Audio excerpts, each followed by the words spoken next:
the word and the will of the Lord concerning the camp of Israel in their journeyings to the west. Let all the people of the Church of Jesus Christ of Latter-day Saints and those who journey with them be organized into companies. Let each company provide themselves with all the teams, wagons, provisions, clothing, and other necessaries for the journey that they can. On January the 14th, 1847, President Brigham Young addressed the Saints camped at Winter Quarters, Nebraska. Driven out of Nauvoo nearly a year before, they had set out on the road left open to them, the road west. Part of their way followed crude trails, but most of the time the Saints made their own road. This is the story of how they made it, 1,073 miles from Winter Quarters to the valley of the Great Salt Lake.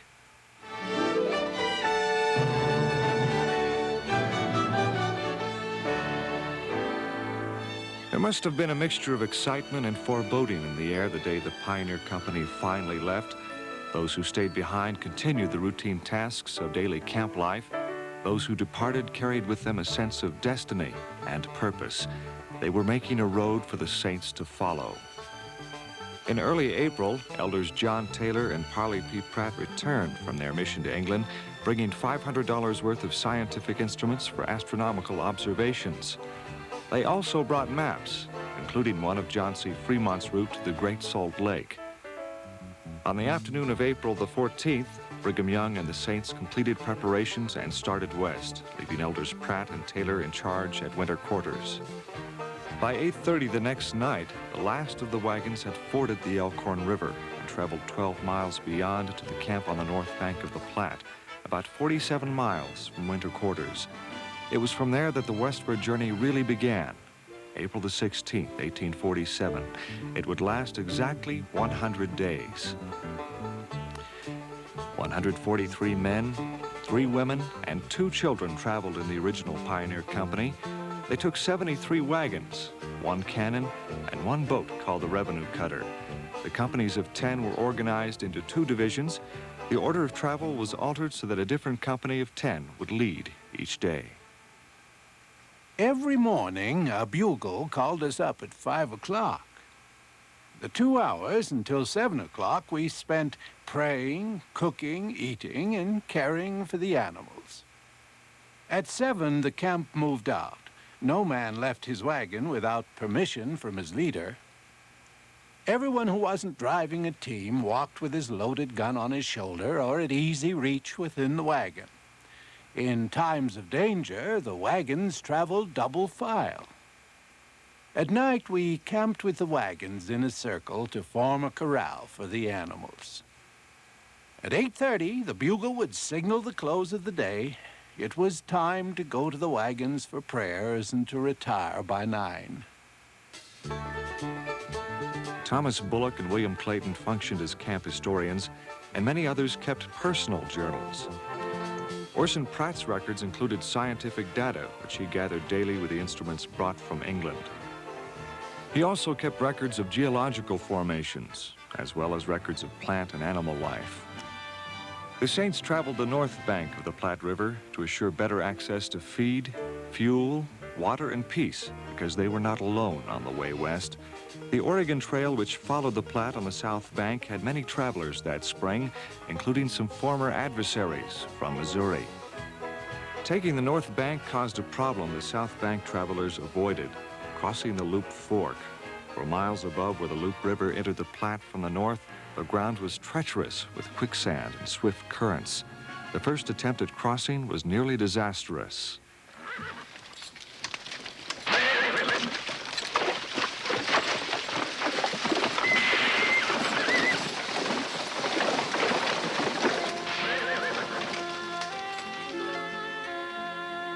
Only 2 or 3 wagons crossed that day.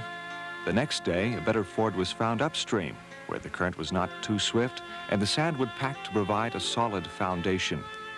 Only on the Sabbath was the routine interrupted. Despite the desire to hurry to their destination and begin planting seeds, Sunday was a day of rest and worship with tents pitched for shelter. April the 25th was such a Sabbath day, the camp gathered for Sunday services. George Albert Smith related the prophet Joseph's instructions. not to kill any of the animals or birds, or anything created by Almighty God merely for the sake of destroying it, but only when we needed food. The advice was timely. That week we sighted our first buffalo. Excitement and a certain fear of the unknown accompanied the 11 chosen hunters. Our final tally stood at 1 bull, 3 cows, and 6 calves. A circumstance far exceeding our expectations and best hopes, and all without the slightest accident or loss to man or property except Luke Johnson's cap and a ramrod to a rifle. The buffalo meat was welcome. In addition, buffalo hide were large and useful, and buffalo chips made good fuel. On May the 4th, the company camped near Grand Island, on prairie that had been burned by the Indians to encourage the growth of new grass. The pioneers burned the prairie behind them to provide better grazing for the companies to follow.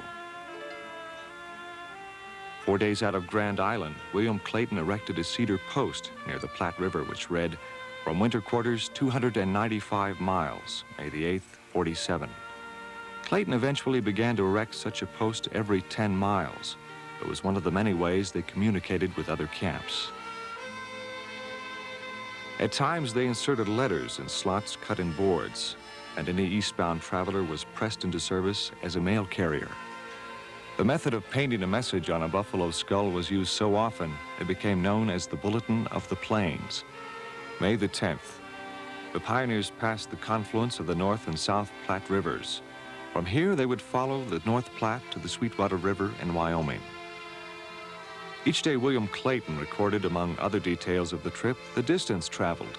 At first, this was determined by guesses, which differed by 2 to 4 miles.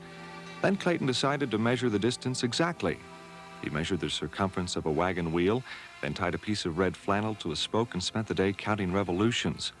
That got so monotonous that Clayton proposed that a mechanical counter of some sort be built. At President Young's request, Orson Pratt designed a machine having 2 cogs and 2 endless screws, 1 cog to measure each mile, the other to measure 30 miles. A skilled mechanic named Appleton Harmon began work on the device following Orson Pratt's design. Known as a rodometer, it was attached to a wagon wheel to count miles and tenths of miles. Later, another cog was added to rotate once every 10 miles, showing each mile and also each quarter mile. On May the 24th, the company reached Chimney Rock, one of the most famous landmarks on the trail, almost halfway between Missouri and the Salt Lake Valley. Landmarks were considered very important because they gave a sense of direction and location. May 29th, the Sabbath day. Brigham Young spoke against a tendency to quarrel, play cards, use profane language, and spend too much time in dancing and merriment. If you are willing to humble yourselves before the Lord and consent to the right and walk humbly before him, make it manifest by raising the right hand. The vote was unanimous. June the 1st, the pioneers made camp across the river from Fort Laramie, 543 miles from winter quarters and halfway to the Salt Lake Valley. Fort Laramie was, at that time, the hub of the Western fur trade. It was here that the Pioneer Company met a few saints from Mississippi who had wintered in Pueblo, Colorado, with a detachment of the Mormon Battalion.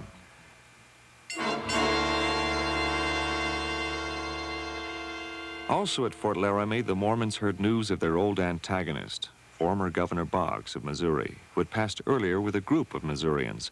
Boggs and his group had said many negative things about the Mormons and warned the people against them. James Bordeaux, superintendent of the fort, greeted the pioneers cordially, saying, "Let the Mormons be what they might. They could not be worse than Governor Boggs and his men." On June the 3rd, 1847, 4 men were sent to Pueblo to guide the rest of the Mississippi Saints to Laramie. The other pioneers rented Mr. Bordeaux's flatboat and crossed the North Platte River. Fort Laramie stood at the southern end of the Black Hills, where the rugged terrain forced the Saints to cross to the Oregon Trail on the south bank of the Platte. The way would be easier, but the grass and campgrounds would have to be shared with others. For this was the main route west. Here, the pressure of thousands of westbound wagons wore deep ruts in the sandstone. The pioneers would follow this well-traveled road for nearly a month.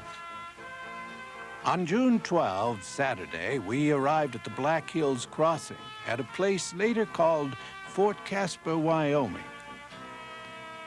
We constructed a large raft for ferrying the wagons. On Monday, we finished the crossing and left the revenue cutter, some rafts, and 10 men behind to ferry later companies of saints and other travelers. We regarded the money and supplies they earned ferrying as manna from heaven in the wilderness. From the Black Hills Crossing, we followed the Sweetwater River past two famous landmarks, Independence Rock and Devil's Gate. On June the 16th, they reached South Pass, a wide expanse of sagebrush and prairie line at the southern tip of the Wind River Mountains. This was the Continental Divide. June the 28th, the Saints met the famous fur trapper, Jim Bridger. He spoke favorably of the valley, but advised against taking a large group there. On June the 30th, Sam Brannan reached the camp on the Green River. He had traveled from California to persuade the Saints to come to what he considered the more favorable San Francisco area. Though unable to prevail upon Brigham Young to travel on to California, Brannan accompanied the Saints during the rest of their journey. July the 7th, the pioneers camped 1/2 mile from Fort Bridger to make repairs on their wagons and equipment. On July the 10th, they met a farmer, Miles Goodyear, one of the first white settlers in the Great Basin. He had a farm in the Weber Valley. Mr. Goodyear assured the Saints that in spite of the cold winters, crops would mature. But the valley still seemed far away, and blazing the mountain trail was hard, discouraging work. Then on July the 12th, Brigham Young fell ill with mountain fever. He was forced to stop and rest near the Bear River. The next day, the pioneers were divided into 3 groups. Orson Pratt's advance company was assigned to take 23 wagons and 42 men and go ahead into the Salt Lake Valley. They were followed by the main body of the company, and then those who stayed behind with Brigham Young. Orson Pratt's company traveled 13 miles to the junction of the Weber River and Echo Creek. From there, they planned to take the Hastings Cutoff down Weber Canyon. They found it too treacherous, so they followed the Donna Reed route southwest over Hog's Back Ridge into Canyon Creek, the present-day East Canyon. They traveled south up that canyon to a place they called Mormon Flat. The going was rough as they crossed East Canyon Creek 13 times. July 19th, Orson Pratt and John Brown rode their horses 4 miles to a pass on Big Mountain and became the first Mormon pioneers to gaze into the Salt Lake Valley. Crossing Big Mountain was the hardest climb of the whole trip. Our scouts investigated what was later called Parley's Canyon, rejected it as too rugged, so we crossed over Little Mountain into Last Creek, later known as Emigration Canyon, and camped. On July 21st, Orson Pratt and Erastus Snow entered the Salt Lake Valley. Brother Pratt reported. Brother Snow and myself ascended this hill, from the top of which a broad, open valley lay stretched out before us. After issuing from the mountains among which we had been shut up for so many days, and beholding in a moment such an extensive scenery open before us, we could not refrain from a shout of joy, which almost involuntarily escaped from our lips the moment this grand and lovely scenery was within our view. After emerging from Emigration Canyon, they walked into the valley and turned south to a small stream later called Mill Creek. While Erastus Snow retraced his steps to find his lost coat, Orson Pratt rode the horse northwest to a point 1 block north of today's Temple Square and became the first Mormon to stand upon the present site of Salt Lake City.